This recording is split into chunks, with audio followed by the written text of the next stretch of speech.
اگر اللہ نے مطلق چھوڑی ہے تو ہم مقید کیوں کریں الذین آمنوا وکانوا یتقون. لیکن ہر بندے کو ولی سمجھ کے دھوکہ نہ کھا لینا. ولی جو ہوگا اس کی دو شرطیں ہیں.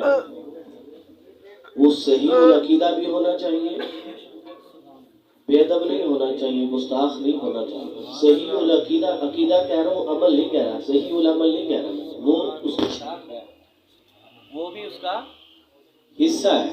ٹھیک ہے جی. مجھے توجہ چاہیے آپ لوگوں کی، آخر تک جو کھڑے ہیں مجھے توجہ چاہیے آپ لوگوں کی. صحیح العقیدہ ہونا چاہیے، ذرہ برابر بھی اس کے عقیدے میں فرق نہ ہو. یہ ہم نے دیکھا. الذین آمنوا، صاحب ایمان ہو، اسی کو عقیدہ کہتے ہیں. پختہ یقین اللہ پر، اس کے رسول پر، صحابہ پر، اولیاء پر، اس کا. ایک شرط یہ وَقَانُوا يَتَّقُونَ، اس کے ساتھ عمل صالح بھی کرتا ہوں. پہلے کیا کہا؟ آمنوا، پھر کہا یتقون. بات سمجھ میں آئی آپ کو ترتیب؟ پہلے صحیح العقیدہ ہونا ضروری ہے، پھر صحیح اعمال والا ہونا وہ ولی ہے.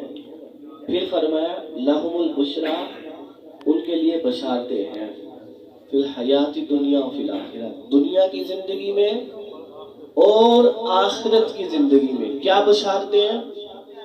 آج جو اولیاء کرام کے آستانوں پر اور ان کے ڈیروں پر جو ہے دنیا کا ہجوم رہتا ہے نا، یہ دنیا کی بشارتیں ہیں. ٹھیک ہے. اور ان کے جانے کے بعد جو رہتا ہے یہ بھی بشارتیں ہیں ان کے لیے. اور جو ہمارے دل میں حب ہوتی ہے کسی نیک بندے کے لیے، یہ بھی اللہ تعالیٰ کی طرف سے کیا ہے؟ یہ بھی بشارت ہے.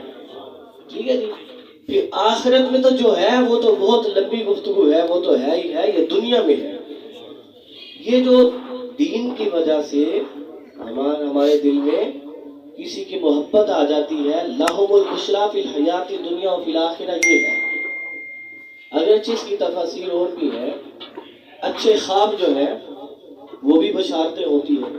کوئی کسی کو دیکھے کہ وہ خانہ کعبہ کا طواف کر رہا ہے، یہ بشارت ہے. کوئی دیکھے کہ روضہ رسول پہ پہنچا ہوا ہے، بشارت ہے. کوئی دیکھے کہ اس کا چہرہ نور بھرا ہے تو بشارت ہے. لا تبدیل لکلمات اللہ، اللہ جب کسی کو چن لیتا ہے پھر دھتکارتا نہیں ہے. ذالک هو الفوز العظیم، یہی بڑی کامیابی ہے. صاحبو، پہلی آیت پہ تھوڑی سی گفتگو کر کے اپنی گفتگو آگے چلاؤں گا، پھر مکمل کر دوں گا. آج جن غموں میں ہم جھگڑے ہوئے ہیں، ہمیں مال کا غم ہے.